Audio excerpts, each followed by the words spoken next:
Fala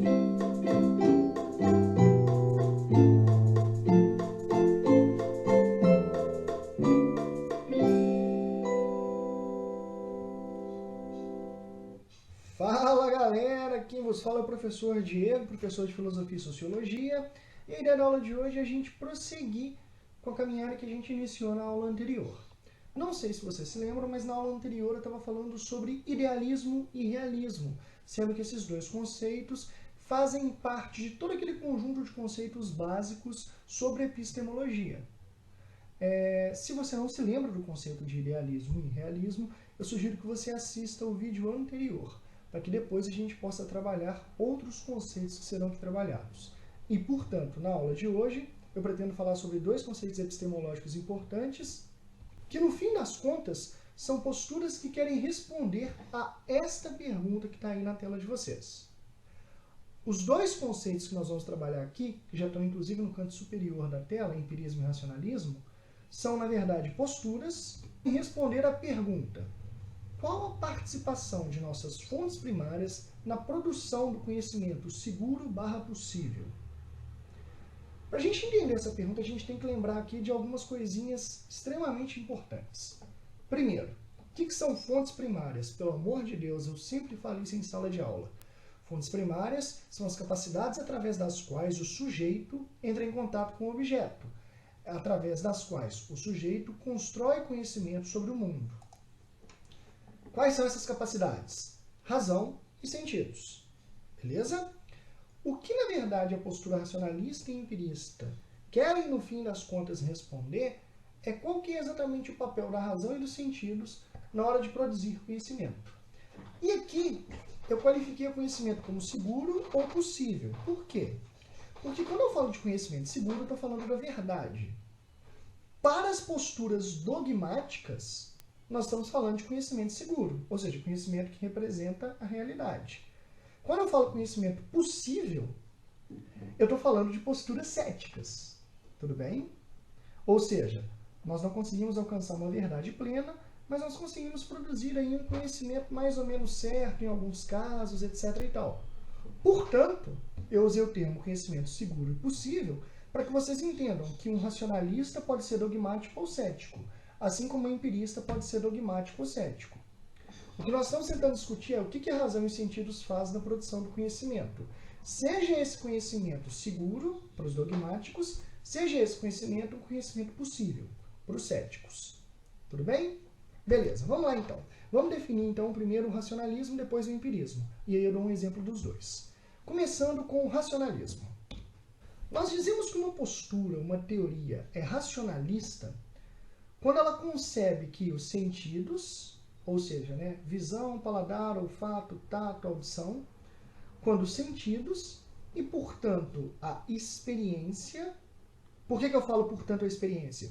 Porque a experiência é a plataforma através da qual os sentidos conhecem o mundo. Quando eu conheço o mundo através dos sentidos, eu estou trabalhando com os sentidos na experiência, beleza? Então, o racionalismo, ele é uma postura onde os sentidos e, portanto, a experiência atrapalham, tornam o processo do conhecimento menos eficaz, menos puro. Por uma postura racionalista, a razão é um elemento através do qual o conhecimento humano é fundido, é produzido, é construído. Razão e sentidos podem até estar no processo do conhecimento, mas enquanto a razão é aquela que te permite produzir conhecimento, os sentidos seriam os elementos através das quais, infelizmente, a gente não pode se desvincular, não pode se desvencilhar, mas que atrapalham. Um racionalista, no fim das contas, ele assume que essas duas faculdades existem, razão e sentidos, mas ele considera que a razão é confiável e os sentidos atrapalham. Isso é o básico de uma postura racionalista. Uma postura racionalista, ela sempre vai considerar que os sentidos são enganosos, os sentidos são fontes de engano e que a razão é aquilo mais confiável que nós temos para produzir conhecimento. Seja esse conhecimento seguro ou possível. Tranquilo? Depois eu vou dar alguns exemplos para isso ficar mais claro. Vamos agora para o empirismo, definir o empirismo, antes de dar o exemplo do racionalismo, que a gente pode de alguma maneira, comparar os dois. O empirismo, ele vai considerar que as duas faculdades, as duas fontes primárias que nós temos, as duas capacidades para conhecer o mundo que nós temos, precisam trabalhar de alguma maneira em conjunto para que a gente possa produzir um conhecimento seguro possível. E ainda mais, digo mais, as posturas empiristas costumam considerar que entre razão e sentidos, os sentidos são talvez mais confiáveis do que a razão. De tal forma que nós precisamos submeter a racionalidade à experimentação. É como se a razão, sem o auxílio da experiência, não fosse confiável. Observe, o empirista não está dizendo que a gente não deveria usar a razão para produzir conhecimento. Não é isso, não. Produzir ciência implica em utilizar a racionalidade. O que é discutido e é defendido pelo empirismo é que a razão precisa trabalhar em conjunto com os sentidos. A razão necessita estar, de alguma maneira, limitada pela experiência. O que o empirismo, no fim das contas, vai defender é que a racionalidade precisa pensar aquilo que é sentido. A razão só pode pensar aquilo que, de alguma maneira, vai estar sendo experimentado pelos sentidos.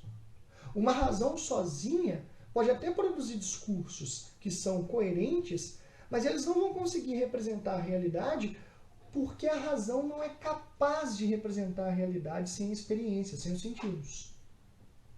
Portanto, no fim das contas, o que o racionalista e o empirista estão discutindo é como razão e sentidos se relacionam e devem se relacionar na produção do conhecimento. O racionalista defendendo que a razão sozinha é aquilo que produz ciência, e os empiristas defendendo que a razão necessita trabalhar em parceria com a experimentação. Vocês são espertos, muito mais espertos do que eu na idade de vocês. Na disputa racionalismo e empirismo, no atual contexto histórico em que nós estamos, a partir do conflito entre os dois, eu acredito que vocês imaginam quem que ganhou. E respondam aí para vocês, finge que eu estou aqui dando aula. Quem ganhou? O racionalismo? Óbvio que não. Na verdade, hoje nós pensamos a ciência sempre vinculada à experimentação, sempre vinculada à experiência. Até a filosofia, que não é uma disciplina empírica, ela sempre trabalha teorias que podem ser verificadas de alguma maneira por elementos empíricos. Tranquilo? Mas fiquem tranquilos. Mais para frente, quando a gente estiver analisando as teorias, isso vai ficar mais claro. Vamos pegar os exemplos de racionalismo e empirismo aqui. Vou pegar um de racionalismo primeiro. Essa fala que eu escrevi para vocês seria uma fala tipicamente racionalista. Olha que interessante. Aquilo que vemos, ouvimos ou sentimos, de modo geral, pode ser ilusório. É o pensamento a estrela guia do saber da humanidade. Vamos interpretar aqui.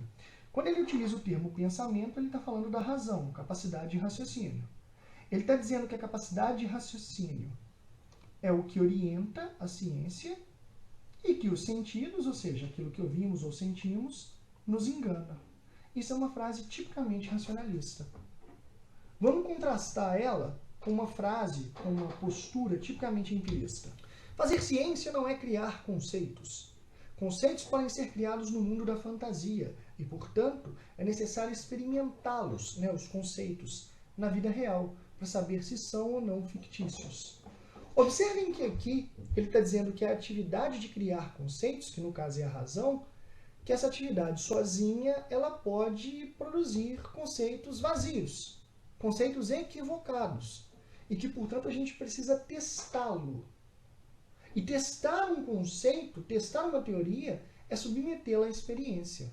O que esse segundo trecho está dizendo é que só é possível se produzir conhecimento seguro testando na experiência. Ou seja, tipicamente uma frase racionalista primeiro e depois tipicamente uma fala empirista. Tranquilo? Para a gente poder finalizar essa parte dos conceitos epistemológicos, vamos só pegar aqui um quadro geral de tudo que foi trabalhado. Olha só, eu trabalhei com vocês 3 grupos de categorias epistemológicas. Então vai ser muito importante, quando a gente estiver aprendendo as teorias, que vocês consigam classificar a teoria ou a postura utilizando um conceito de cada grupo. Uma postura pode ser dogmática ingênua, idealista e racionalista, ao mesmo tempo. Isso não é um problema. Uma postura pode ser cética relativa, mais especificamente ela pode ser subjetivista, que é um tipo de ceticismo relativo, realista e empirista. A ideia é que você consiga usar uma categoria de cada um desses três grupos para classificar uma postura ou teoria em relação ao conhecimento humano. Isso vai ser extremamente importante porque vai ser muito mais fácil para você entender, por exemplo, a teoria epistemológica de Platão, que vai ser a próxima que a gente vai estudar, ou, por exemplo, a teoria epistemológica de René Descartes, que a gente vai ver provavelmente em agosto, ou a teoria epistemológica de David Hume, que a gente vai ver lá em setembro. Vai ser extremamente importante você entender essas categorias para entender as teorias desses caras com mais facilidade. Tudo bem? Espero que vocês tenham gostado. Um abraço para vocês, galera.